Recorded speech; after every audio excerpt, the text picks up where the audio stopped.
219 quid will bag you Google's ultimate smart display, the Nest Hub Max, which goes on sale today. And while that's quite a big price tag for a home hub, you do get an awful lot of functionality packed inside this clever wee bugger here. My unboxing video has just gone live, and that includes an in-depth tour of the UI and all of the main features. So for a more generalized idea of what the Nest Hub Max can do, go check that out. But this is my thoughts on what the Nest Hub Max does really well after using it for a bit, and a few little things that it could definitely do better. And for more on the latest and greatest tech, please do poke, subscribe and ding that notifications bell. Cheers! Let's begin as always with design, and the Nest Hub Max is pretty straightforward in appearance. No real frills or glamour here, and that's absolutely fine as it basically just needs to fit right into any room that you choose without clashing. That's no doubt why Google settled on the slightly mundane choice of either white or grey colours. This is the white version and it blends in perfectly well in my kitchen. The rubbery base and that heft means that the Nest Hub Max won't slip about the place when it's poked and prodded. While you get physical controls for deactivating both the camera and the mic together, as well as changing the volume. It's all tucked away around the back, but they are easy enough to find without fumbling about. Google's UI is very simple indeed. Go check out my unboxing for a proper tour of all of that shenanigans. And those touchscreen controls are pretty responsive, although transitions aren't always the smoothest. You get quite a janky motion at times when you're dismissing windows or flicking through menus. Of course, the Nest Hub Max is all about the convenience of voice commands, and those dual far-field mics do a bang-up job of picking up your commands, even across the other side of a large room with a really incredible amount of noise going on. Of course, the best way to show this off is with a quick demonstration, so here you go. Right, so I'm stood right across the opposite side of the kitchen from my Google Nest Hub Max. It's all the way over there, as you can see. That is busy playing some Metallica, and we've also got a Bluetooth speaker here pumping out some rock music in between me and the device. So let's see if it can still understand my commands. Hey Google, stop playing. And there you go.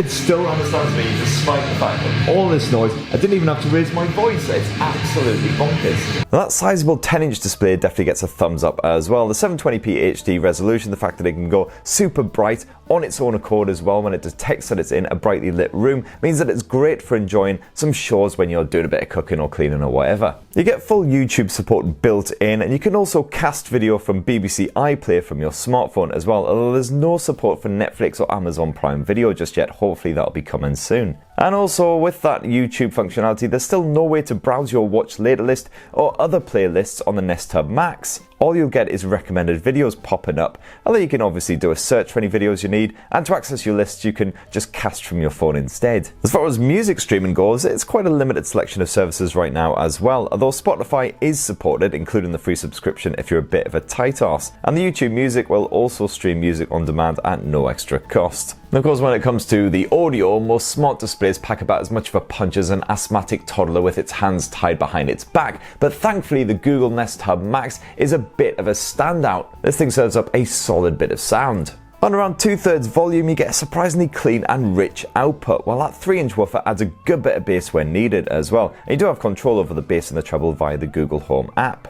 And don't worry if you've got the Nest Hub Max crammed up against a wall as well, because obviously it is quite a chunky mother. I found that even though the bulk of the speaker action is around the back, I got a nice clear output up front, and it seems to permeate around the room quite nicely. If you're going to be streaming a lot of tunes through your chosen smart display, then I would definitely put this one right at the top of the list alongside the Lenovo Smart Display. Now, one feature which was conspicuous by its absence on the original Google Home Hub, now renamed the Google Nest Hub, was a camera, and this has been rectified thankfully on the Nest Hub Max with a dinky 6.5 megapixel lens placed just above the screen. This is an essential addition for video calling, and the wide angle lens not only allows you to chat while moving around a decent sized room, but the tracking smarts can actually zoom in on you or keep several people in the frame at once. The face recognition feature works a treat as well, picking you up from distances just over a couple of meters, and this proves especially handy when you're sharing the Nest Hub Max with the rest of the fam. Combined with the voice recognition as well, basically the Nest Hub Max can pick up on exactly who you are and deliver your pertinent information, your calendar information, the kind of news that you want, as opposed to the rest of the family. I really like the morning report that the display flashes up for you when it spots your face as you stagger in the morning for a bucket of super strength coffee. And frankly, the fact that it can even recognize me at 6 AM when I haven't even swallowed my own body weight in caffeine yet is a miracle. Let's face it, my scrunched up face pretty much resembles a troll's ball bag at that time. Now, this morning report gives you a quick summary of whatever matters to you most, including the likes of a weather report, commuting info, and even a little clip from BBC Radio with the most recent news headlines. Lovely stuff. And that camera also supports a bit of gesture control as well, pausing or resuming your media when it detects you're looking at the camera and you raise a hand. And that works really, really well. It's actually surprisingly difficult to fool. I tried, scratching my head, pulling my ear, things like that. It only ever got fooled once, and that was when I was staring at the camera and taking a drink at the same time. That was it. Now, as you might expect, given that Nest branding, you can also use the Nest Hub Max as a makeshift home security camera. To set this up, just head into the device settings in the Home app and tap Set up Nest Cam at the bottom of the screen, and then just follow the on-screen instructions to get it all activated. It's nice and quick and simple. And once that's done, you can basically check out the view from the Nest Hub Max's camera at any time within the Home app. And if you go into the Nest app as well, get all signed in there with your Google account, you can also see a timeline of any motion that is detected throughout the day. These little clips also come with audio as well if you've got the mics enabled, and you can also do a bit of two-way comms via both the Home and the Nest app. Just speaking into your smartphone, you can actually have a chat with whoever is stood in front of the Nest Hub Max. Great stuff if you're away on business or on a trip or whatever, and you just want to have a bit of a chat with the fam. Now, of course, if you want to tell a burglar type to stop nicking your silverware and basically bugger off out of it. And if you've got it all set up, it'll also fire notifications to your smartphone if the camera is armed and spots some kind of motion, just to give you a heads up. Unfortunately, the Nest Hub Max isn't quite ideal as a dedicated security camera. For one, you can't easily re-orientate the lens, and as the display points upwards, that's the view you'll get, although at least the wide angle finish means you still get pretty decent coverage. On top of that, there's no night vision either, so basically forget using this thing to identify any naughty burglar types sneaking into your homestead at night. Plus, if you want to activate certain bonus features as well, such as the ability to store video clips in the cloud or set up motion activity zones, then you'll have to stump up for a Nest Aware subscription. This costs you from at least £4 a month or £40 a year, but you do at least get a 3 months trial when you set up a Nest Hub Max, so you can see if it tickles your fancy.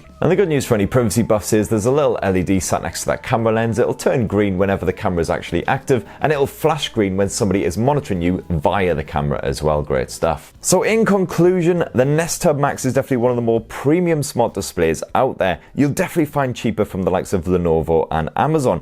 But Google's Beast is also one of the smartest smart displays around. That Nest Hub Max packs most of the features that I really desire from a smart home hub, including bonus bits like that security cam functionality if that's what you want. So for 219 quid, are you tempted? It'd be great to hear your thoughts down in the comments section below. And don't forget to check out my unboxing as well if you want a closer look at the general UI and general features and everything as well. And for more on the latest greatest tech, please do poke subscribe and ding that notifications bell. Cheers everyone, love you!